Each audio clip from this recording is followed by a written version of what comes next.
ಭೀಮನ ಅಮಾವಾಸ್ಯೆಯ ಕಥೆ ಮತ್ತು ವ್ರತದ ವಿವರಣೆ ಇಲ್ಲಿದೆ. ಪ್ರತಿಯೊಬ್ಬರೂ ಅಂದು ಈ ಕಥಾಶ್ರವಣವನ್ನು ಮಾಡಿ ಶುಭವಾಗಲಿ. ನಮ್ಮ ಹಿಂದೂ ಸಂಪ್ರದಾಯ ಪುರುಷ ಪ್ರಧಾನವಾದದ್ದು. ದೀರ್ಘ ಸುಮಂಗಲಿ ಭವ ಎಂದು ಆಶೀರ್ವದಿಸುತ್ತಾ ಪರೋಕ್ಷವಾಗಿ ಆಕೆಯ ಗಂಡ ದೀರ್ಘಾಯಸ್ಸು ಪಡೆಯುವುದರ ಮೂಲಕ ಆಕೆಯ ಸುಮಂಗಲಿತನ ದೀರ್ಘವಾಗಿರಲಿ ಹರಸುವುದು ನಡೆದು ಬಂದ ವಾಡಿಕೆ. ಅಂತೆಯೇ ಪತಿಯೇ ಪರದೈವ ಎಂದು ನಂಬಿದ ಎಲ್ಲ ಪತ್ನಿಯರೂ ಭಗವಂತ ತಮ್ಮ ಪತಿಗೆ ಆಯುರಾರೋಗ್ಯ ನೀಡಲೆಂದು ತನ್ಮೂಲಕ ಆಕೆ ದೀರ್ಘಕಾಲ ಸುಮಂಗಲಿಯಾಗಿರುವಂತೆ ಕೇಳಿಕೊಳ್ಳುವ ಹಬ್ಬವೇ ಭೀಮನ ಅಮಾವಾಸ್ಯೆ. ಮನೋನಿಯಾಮಕ ರುದ್ರದೇವರ ಮತ್ತೊಂದು ಹೆಸರು ಭೀಮ ಎಂಬುದಾಗಿ ಈ ವ್ರತವನ್ನು ಭೀಮನ ಅಮಾವಾಸ್ಯೆ ಎಂದು ಕರೆಯುತ್ತಾರೆಯೇ ಹೊರತು ಮಹಾಭಾರತದ ಭೀಮನಿಗೂ ಈ ವ್ರತಕ್ಕೂ ಯಾವುದೇ ಸಂಬಂಧವಿಲ್ಲ.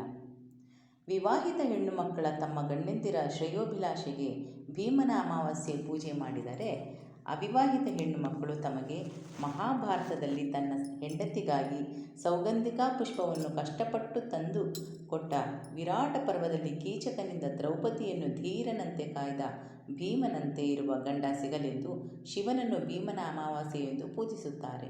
ಇನ್ನು ಭೀಮನ ಅಮಾವಾಸ್ಯೆಯನ್ನು ಪೌರಾಣಿಕ ಹಿನ್ನೆಲೆಯಿಂದ ನೋಡುವುದಾದರೆ, ಸ್ಕಂದ ಪುರಾಣದಲ್ಲಿ ಹೇಳಿರುವಂತೆ ಒಂದಾನೊಂದು ದೇಶದ ರಾಜನೊಬ್ಬ ತನ್ನ ಮಗನಿಗೆ ಅದ್ಧೂರಿಯಾಗಿ ಮದುವೆ ಮಾಡಬೇಕೆಂದು ನಿರ್ಧರಿಸಿ ಮದುವೆಗೆ ಸಕಲ ಏರ್ಪಾಡನ್ನು ಮಾಡಿಕೊಂಡು ವಧುವನ್ನು ಹುಡುಕುತ್ತಿರುವಾಗ ಆ ರಾಜಕುಮಾರ ಅಕಾಲಿಕವಾಗಿ ಮರಣ ಹೊಂದುತ್ತಾನೆ.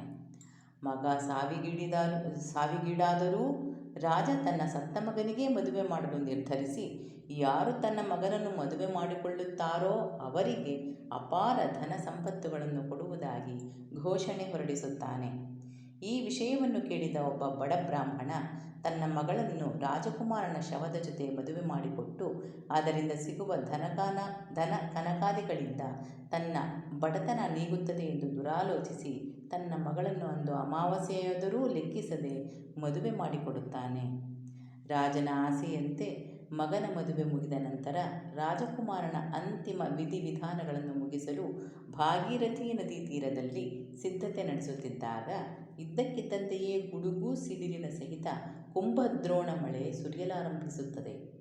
ಮಳೆಯ ಆರ್ಭಟಕ್ಕೆ ಹೆದರಿ ರಾಜನ ಸಮೇತನಾಗಿ ನೆರೆದಿದ್ದ ಜನರೆಲ್ಲ ರಾಜಕುಮಾರನ ಶವ ಮತ್ತು ನವವಿವಾಹಿತ ವಧುವನ್ನು ಅಲ್ಲಿಯೇ ಬಿಟ್ಟು ದಿಕ್ಕಾಪಾಲಾಗಿ ಓಡಿ ಹೋಗುತ್ತಾರೆ. ಅಂದು ಅಮಾವಾಸ್ಯೆ, ವಿಶೇಷವಾದ ದಿನ. ತನ್ನ ತಾಯಿಯು ಪ್ರತಿ ವರ್ಷ ಆ ವ್ರತವನ್ನು ಆಚರಿಸುವುದು ಆಕೆಗೆ ಕೂಡಲೇ ನೆನಪಾಗಿ ಅಲ್ಲಿಯೇ ಇದ್ದ ನದಿಯಲ್ಲಿ ಸ್ನಾನ ಮಾಡಿ 2 ಮಣ್ಣಿನ ಹಣತೆಯನ್ನು ಮಾಡಿ ಅಲ್ಲೇ ಇದ್ದ ಮರದ ಬೇರಿನಿಂದ ಬತ್ತಿಯನ್ನು ಮಾಡಿ ಅದಕ್ಕೆ ನೀರನ್ನು ಹಾಕಿ ಮಣ್ಣಿನಿಂದ ಭಂಡಾರವನ್ನು ಮಾಡಿ ಅದರಿಂದಲೇ ಪೂಜೆಯನ್ನು ಮಾಡುತ್ತಾಳೆ. ಅವಳ ಭಕ್ತಿಗೆ ಮೆಚ್ಚಿ ಪ್ರತ್ಯಕ್ಷರಾದ ಶಿವಪಾರ್ವತಿಯು ಭಂಡಾರವನ್ನು ಒಡೆದು ನಿನಗೇನು ವರಬೇಕು ಕೇಳಿಕೋ ಎಂದಾಗ ಕೂಡಲೇ ಆಕೆ ತನ್ನ ಸತ್ತ ಪತಿಯನ್ನು ಬದುಕಿಸಿಕೊಡಿ ಎಂದು ಕೇಳಿಕೊಳ್ಳುತ್ತಾಳೆ. ಶಿವಪಾರ್ವತಿಯರು ತಡಮಾಡದೆ ಆಕೆಯ ಬೇಡಿಕೆಗೆ ಅಸ್ತು ಎಂದು ಹೇಳಿ ಆಕೆಯ ಪತಿಯನ್ನು ಬದುಕಿಸಿಕೊಡುತ್ತಾರೆ. ಮಳೆಯೆಲ್ಲ ನಿಂತು ಸೊಸೆಯ ಭಕ್ತಿಯ ಪ್ರಭಾವದಿಂದಾಗಿ ತನ್ನ ಮಗ ಬದುಕಿ ಹಿಂದಿರುಗುವುದನ್ನು ಕಂಡು ಸಂತೋಷಗೊಂಡ ರಾಜ ಮಗನಿಗೆ ಪಟ್ಟಾಭಿಷೇಕವನ್ನು ಮಾಡಿ ನಂತರ ಸುಮಾರು ವರ್ಷಗಳ ಕಾಲ ಅವರೆಲ್ಲರೂ ಸುಖವಾಗಿ ಜೀವನ ನಡೆಸಿದರು. ಅಂದಿನಿಂದ ಈ ಜ್ಯೋತಿರ್ಭೀಮೇಶ್ವರನ ವ್ರತ ಮತ್ತಷ್ಟು ಪ್ರಸಿದ್ಧಿ ಪಡೆದು ಎಲ್ಲ ಹೆಣ್ಣು ಮಕ್ಕಳು ಆಷಾಢ ಮಾಸದ ಅಮಾವಾಸ್ಯೆಯಂದು ಜ್ಯೋತಿರ್ಭೀಮೇಶ್ವರನ ವ್ರತ ಮತ್ತು ಪೂಜೆಯನ್ನು ಆಚರಿಸಲಾರಂಭಿಸಿದರು ಎನ್ನುತ್ತದೆ ಪುರಾಣ. ಅದೇ ರೀತಿ ಕೇವಲ ತಮ್ಮ ಗಂಡಂದಿರ ಪೂಜೆಯಲ್ಲದೆ ಸಹೋದರ ಕ್ಷೇಮಕ್ಕಾಗಿಯೂ ಭಗವಂತನಲ್ಲಿ ಬೇಡಿಕೊಂಡು ಅಂದು ಸಹೋದರರ ಹಣೆಗೆ ತಿಲಕವಿಟ್ಟು ಕರಿದ ಕಡುಬು ಇಲ್ಲವೇ ಉದ್ದಿನ ಕಡುಬಿನಲ್ಲಿ ಯಥಾಶಕ್ತಿ ದಕ್ಷಿಣೆಯನ್ನು ತಮ್ಮ ಹೊಸ್ತಿಲ ಮೇಲೆ ಇಟ್ಟು ಸೋದರರಿಂದ ಭಂಡಾರ ಹೊಡೆಸುವ ಪದ್ಧತಿಯೂ ಅನೇಕರ ಮನೆಯಲ್ಲಿ ರೂಢಿಯಲ್ಲಿದೆ.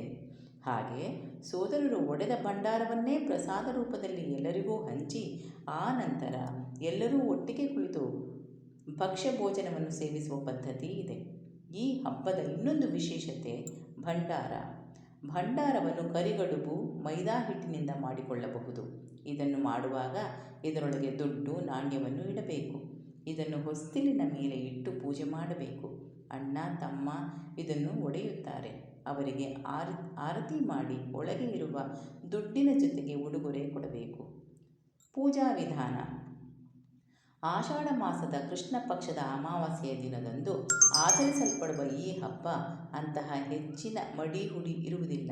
ವಿಶೇಷವಾಗಿ ಪಾರ್ವತೀ ಪರಮೇಶ್ವರ ಪಟವಾಗಲಿ ಅಥವಾ ವಿಗ್ರಹದ ಮುಂದೆ ತುಪ್ಪದ ದೀಪ ಹಚ್ಚಿ ಯಥಾಶಕ್ತಿ ಹೂವಿನ ಅಲಂಕಾರ ಮಾಡಿ ಶಾವಂತಿಗೆ ಹೂವು ಕಟ್ಟಿದ 9 ಗಂಟಿನ ಗೌರಿ ದಾರದ ಜೊತೆ ಮಡಿಯಿಂದ ಭಂಡಾರಕ್ಕೆ ಮಾಡಿದ ನೈವೇದ್ಯವಾದ ಕರಿದ ಕಡುಬು ಇಲ್ಲವೇ ಉದ್ದಿನ ಕಡುಬನ್ನು ನೈವೇದ್ಯಕ್ಕೆ ಇಟ್ಟು ಭಕ್ತಿಯಿಂದ ಪೂಜಿಸುತ್ತಾರೆ.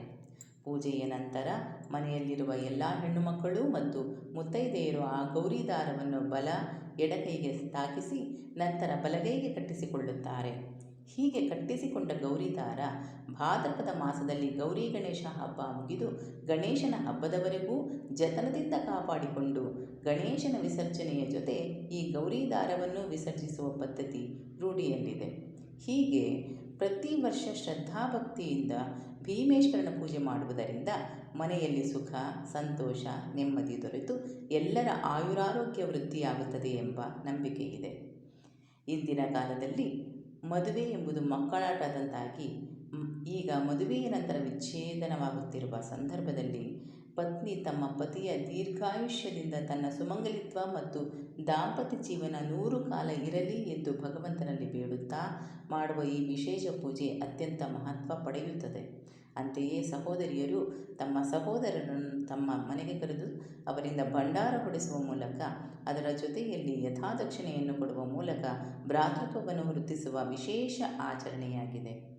ಇಲ್ಲಿ ಗಮನಿಸಬೇಕಾದ ಮತ್ತೊಂದು ಅಂಶ ಎಂದರೆ ಇದೊಂದೇ ಹಬ್ಬದಲ್ಲಿ ಮಾತ್ರವೇ ಹೆಣ್ಣು ಮಕ್ಕಳು ತಮ್ಮ ಸಹೋದರರಿಗೆ ದಕ್ಷಿಣೆ ಕಾಣಿಕೆ ಕೊಡುವ ಪದ್ಧತಿ ಇದ್ದು ಮಿಕ್ಕೆಲ್ಲ ಹಬ್ಬಗಳಲ್ಲಿಯೂ ಸಹೋದರರೇ ಸಹೋದರಿಯರಿಗೆ ಕಾಣಿಕೆ ಕೊಡುವ ಸಂಪ್ರದಾಯವಿದೆ. ಈ ರೀತಿಯಾಗಿ ಕೊಡುವ ಮತ್ತು ತೆಗೆದುಕೊಳ್ಳುವ ವೈವಿಧ್ಯಮಯ ಸಂಪ್ರದಾಯದ ಮೂಲಕ ನಮ್ಮ ಹಿರಿಯರು ಕುಟುಂಬದಲ್ಲಿ ಸಾಮರಸ್ಯವನ್ನು ವೃದ್ಧಿಸಲೆಂದೇ ಇಂತಹ ಹಬ್ಬಗಳನ್ನು ರೂಢಿಗೆ ತಂದಿದ್ದಾರೆ ಎಂದರೆ ತಪ್ಪಾಗಲಾರದು. ರಾಹುಕಾಲ ಹೊರತುಪಡಿಸಿ ಸಂಜೆ ಮುಂಜಾನೆ ಮಾಡಬಹುದು. ಹಿಂದೂ ಸಂಪ್ರದಾಯದಲ್ಲಿ ಪತಿಯನ್ನೇ ಪರದೈವ ಎನ್ನಲಾಗುತ್ತದೆ. ಪತಿಯ ಆರೋಗ್ಯ ವೃದ್ಧಿಗಾಗಿ ಸತಿಯು ಹಲವಾರು ವ್ರತಗಳನ್ನು ಕೈಗೊಳ್ಳುವುದು ರೂಢಿ. ಅವುಗಳಲ್ಲೇ ಒಂದು ಈ ಭೀಮನ ಅಮಾವಾಸ್ಯೆ. ಇದನ್ನು ಜ್ಯೋತಿರ್ಭೀಮೇಶ್ವರ ವ್ರತ ಎಂದು ಕೂಡ ಕರೆಯುವುದುಂಟು. ಈ ವರ್ಷ ಆಗಸ್ಟ್ 4ರಂದು ಭೀಮನ ಅಮಾವಾಸ್ಯೆಯನ್ನು ಆಚರಿಸಲಾಗುವುದು. ಸರ್ವೇ ಜನ ಸುಖಿನೋ